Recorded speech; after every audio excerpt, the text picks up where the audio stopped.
Всего 85 спортсменов, представлявших 8 команд, принимали участие в отборочных соревнованиях к зональному первенству в греко-римской борьбе.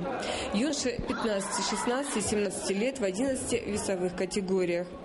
Юные борцы подошли в хорошей спортивной форме к первым республиканским соревнованиям этого года. Видно было, что ребята соскучились по схваткам на ковре после длительных зимних каникул. Хотя многим и не достает пока техники борьбы, зато желание проявить себя в любимом виде спорта хоть отбавляй. Это были соревнования отборочные перед Северо-Кавказским федеральным округом.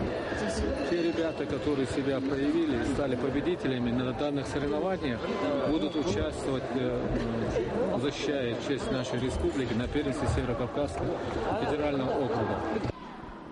Больше всех участников выставили хозяева соревнований 22 спортсмена. Из них больше всех мест, которые и первенствовали в неофициальном командном зачете. 5 воспитанников заслуженного тренера России Асхаба Билхароева стали сильнейшими во всех весовых категориях. Вот сейчас перед тем, как выехать на соревнования на Северо-Кавказский округ, мы запланировали провести учебно-тренировочный сбор у нас в этом доме отдыха Мужичи. Я думаю, они вот во время этого сбора еще доберут то, что нужно, и должны удачно выступить. Это были лучших, один еще, я думаю, они выступят лучше, чем в прошлый год.